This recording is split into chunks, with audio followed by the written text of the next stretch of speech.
तो आज की इस वीडियो में हम एक टॉपिक लेके आए हैं और टॉपिक बहुत ही नाजुक टॉपिक है, बहुत ही इम्पोर्टेंट टॉपिक है जो हर पेरेंट्स, हर स्कूल फेस करता है। तो आज का टॉपिक है कि अगर टीचर से पूछा जाए तो वो कंप्लेंट करता है बच्चे की पेरेंट्स से, और पेरेंट्स से पूछा जाए तो वो उस कंप्लेंट को सुन नहीं पाता। तो आज इसी टॉपिक पे डिस्कशन करते हैं, देखते हैं कि कहाँ पे कौन सी कड़ी हमारी रह गई है। तो 3 हमारे मेन पॉइंट्स हैं, पेरेंट्स, टीचर्स और स्टूडेंट। इनके बीच में कौन सा ऐसा लिंक छूट गया है जिससे हमारा जो तालमेल सही नहीं हो पा रहा है। फिर डिस्कस करने से पहले हम एक कहानी पे जाते हैं, फ्लैशबैक में आते हैं। तो स्वागत है आपका हमारे यूट्यूब चैनल एजुबिन में। तो कहानी कुछ ऐसी है, एक पड़ोस में एक प्रिंसिपल, रिटायर्ड प्रिंसिपल रहते थे और एक थे बैंकर्स जो बैंक में कहीं जॉब करते थे। तो दोनों एक बार घूमते घूमते नर्सरी गए और वहाँ से लाए एक एक पौधा सेम था। तो दोनों ने अपने गार्डन में पौधे को लगाया। तो प्रिंसिपल सर क्या करते थे, वीकली 1 या 2 बार पानी उसमें डालते थे और जो बैंकर्स थे वो रोज पानी डालते थे। तो धीरे धीरे देखा बैंकर्स का जो पौधा था वो हरा भरा हो गया, उसमें बहुत सारे पत्ते आ गए। और जो प्रिंसिपल सर का पौधा था उसमें पौधे उतने नहीं आए और नॉर्मल था, खड़ा रहा वो, और हल्के हल्के पत्ते आ रहे थे, मरा भी नहीं था, एवरेज था पौधा। तो कुछ दिन बाद शाम के टाइम, रात के टाइम बहुत तेज आंधी आई।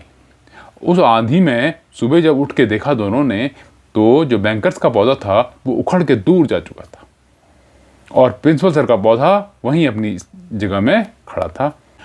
तो बैंकर ने पूछा प्रिंसिपल सर से, बोला सर ये मेरा पौधा जिसे मैं रोज पानी डालता था और हरा भरा था वो तो उखड़ के दूर जा गिरा, जबकि आप तो वीकली पानी डालते थे और आपका पौधा वहीं का वहीं है, ऐसा क्यों? तो प्रिंसिपल ने कहा कि मैं उनमें पानी डालता था, कम डालता था, उसका रीज़न ये है कि जड़ों को काम करना पड़ता था, क्योंकि मैं पानी कम डालने से जड़ पानी की और तलाश में नीचे जाती थी, नीचे जाके वो अपनी जड़ें और फैलाती थी और ज़मीन में पकड़ बना देती थी, जिससे पौधा मजबूत हो जाता था।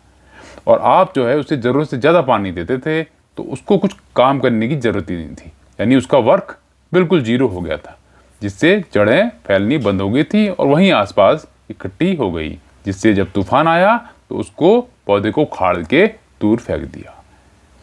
तो इस कहानी से हमें ये सीख को मिलती है कि हम अपने बच्चे को बिना मांगे बहुत सारी चीज़ें दे देते हैं, तो बच्चे को उस चीज़ की कदर ही नहीं होती। मान लीजिए गरीब कोई बच्चा है और एक बहुत ही संपन्न घर का बच्चा है, तो उस संपन्न वाले बच्चे को आपने सब कुछ दे दिया है, लेकिन उस गरीब के बच्चे के पास पहनने तक के कपड़े नहीं हैं, खाने तक कि 2 वक्त की रोटी नहीं है। तो अगर उसका यूज़ किया हुआ चीज़ भी उसको मिल जाती है तो उसके लिए वो वरदान बन जाता है, यानी उसको चीज़ की वैल्यू है, और जिसको मिल रहा है उसे उस चीज़ की कदर नहीं है कि वो चीज़ कहाँ से आ रही है, कैसे आ रही है। तो अपने बच्चे को हम बहुत प्यार करते हैं, आप भी करते हैं, हम भी करते हैं, लेकिन वो प्यार उसके लिए उसके नासूर न बन जाए, क्योंकि आपका तो घर का वो लाडला है, लेकिन दुनिया की भीड़ में वो अकेला है, उसे आगे लड़ना है, आगे भागना है। तो कहीं ऐसा ना हो कि आपका प्यार उसे कमज़ोर बना दे और दुनिया की दौड़ में वो जीत ना पाए, चल भी ना पाए। यही रीज़न है कि जो हमारे बच्चे हैं वो बहुत ही नाजुक हो गए हैं और पेरेंट्स जो है उनके बारे में कुछ भी सुनना नहीं चाहते। तो इसी टॉपिक पे एक कहानी आपको और सुनाता हूँ, जिससे आपको पता चल जाएगा कि ये कमी हमारी आती है तो ये कब आती है और किस स्तर की हो सकती है। तो एक बार की बात है कि एक बार एक पेरेंट्स क्या थे, उनके 2 बच्चे थे, ठीक है, दोनों बच्चों को बहुत प्यार करते थे। तो वही हाल था उनका भी, बिना मांगे सब कुछ दे देना। देखिए इनकम उनकी इतनी नहीं थी कि वो उनकी सारी इच्छाएं पूरी कर सकी, लेकिन फिर भी वो अपनी जो हैसियत थी उससे ज़्यादा खर्च करते थे। तो एक बार क्या था, जहाँ वो रहते थे वहाँ से उनका गाँव थोड़ा दूर था, जहाँ के लिए बस जाती थी। तो बस में जो है भीड़ बहुत होती थी, तो जब भी वो गाँव जाते थे तो बस में नहीं जाते थे, जबकि बस का टिकट था 50 रुपया और वो टैक्सी बुक करके जाते थे, उसका किराया था 2000 रुपया, यानी 2000 रुपया। तो बच्चों को परेशानी ना हो, उनको झेलना ना पड़े, इसके लिए वो उनको टैक्सी में ले जाते थे। ठीक है, आराम देते थे, बच्चों को परेशानी ना हो, लेकिन उससे क्या था, बच्चे नाजुक हो जाते हैं ना। तो ऐसा ही सिलसिला चलता रहा। बच्चे ने 12th किया, फिर उसने जेई का एग्ज़ाम दिया और जेई में निकल गया और आईआईटी में से उसने अपना ट्रेनिंग ली और किसी एमएनसी में उसका जो है सिलेक्शन हो गया। तो इंडिया की नंबर 1 कंपनी में वो जॉब कर रहा था, जिसमें जॉब करना एक सपना होता है। लेकिन फिर कुछ दिन बाद एक न्यूज़ आती है कि उस बच्चे ने सुसाइड अटेम्प्ट कर दिया। तो ये सुन के हम शॉक हो गए। जब उसका लेटर मिला उसमें लिखा था कि मैं प्रेशर हैंडल नहीं कर पा रहा था। अब ये बात मेरे समझ में नहीं आई।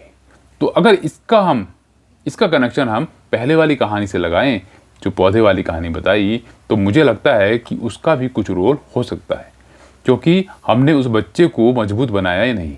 हमने उसे सब कुछ किया, हमने उसको सब कुछ दिया, वो होशियार भी था, हर जगह निकला, लेकिन वो प्रेशर तो हैंडल ही नहीं कर पाया। वो दुनिया की दौड़ में पीछे रह गया।